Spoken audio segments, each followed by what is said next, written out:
Hi, this is Scott Garibay, and today I wanted to talk about Dungeons and Dragons, and I want to continue to talk about how do we grow as group. And today I wanted to talk about the intellectual platform, um, and how Dungeons and Dragons teaches us to thrive in IRL.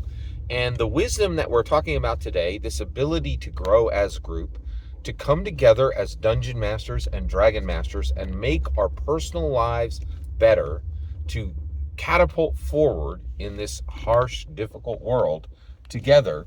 The wisdom comes from Teos Abadia. All right, so let me talk about Teos Abadia.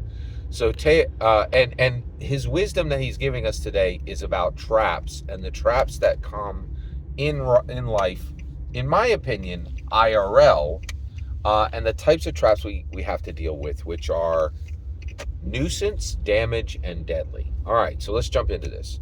So, part of this grow as group strategy that comes from Gary's legacy, and so I believe that Gary Gygax brought Dungeons and Dragons forward to help us strive in IRL life. I don't think it had anything to do with the game. I think he built a guidance map for life into Dungeons and Dragons, right? And all you need to do to grasp this is to grow as group.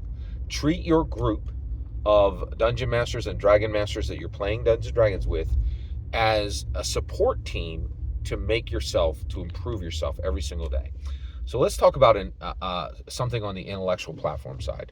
So Teos Abadia did a great breakdown, and he said, "Hey, um, let's look at traps in the 2024 Dungeons and Dragons, in the new 2024 Dungeons and Dragons Dungeon Master Guide." And he broke down that traps are categorized into nuisance, damage, and deadly.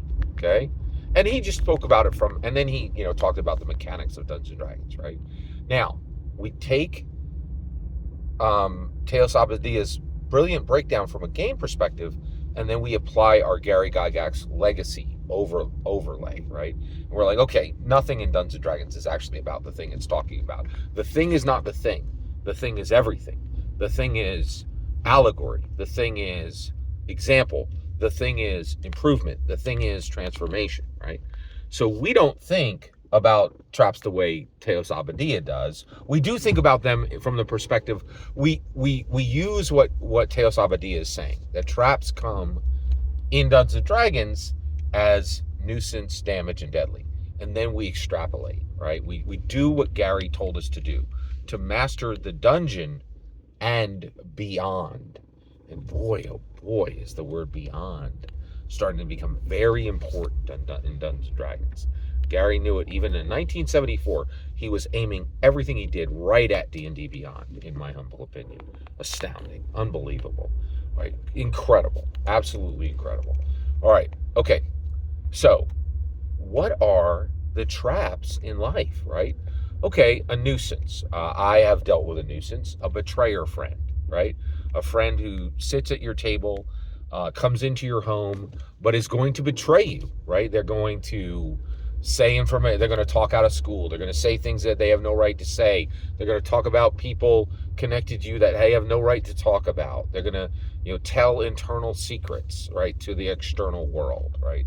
They're going to take resources that are yours and steal them. Betrayer friends, that's a nuisance, right? Damage, right? Here you go. Infidelity, right? Like, if you don't have your morals straight and you're in the evil bracket of alignment and you cheat on your spouse, you're going to suffer a damage trap, right? That is going to harm you in every possible way that your life can be harmed. Physically, mentally, spiritually, you will take damage, right? On all three of those, different ones. And then last, deadly, right? What are deadly traps in IRL?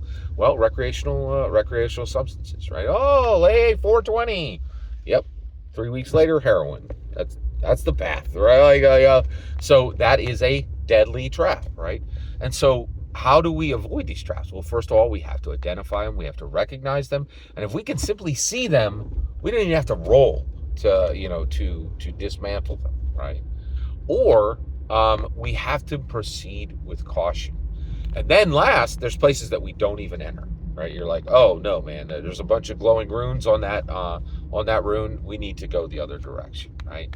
So like for the so for the betrayer friend, right? If somebody's showing you signs that they're immoral, selfish, ridiculous, don't proceed with them, right? If there are if there's red flags all over a person you want to make your spouse, don't proceed, right?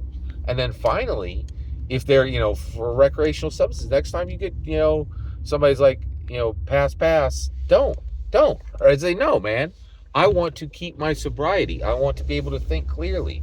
I want to make sure that I'm going to preserve every brain cell I have. I'm not going to destroy them, right?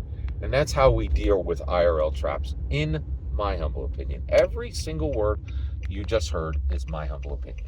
The important part is when I get to hear your humble opinion, when you get in the comments and send your traffic. Please consider subscribing, and have a fetch millennium.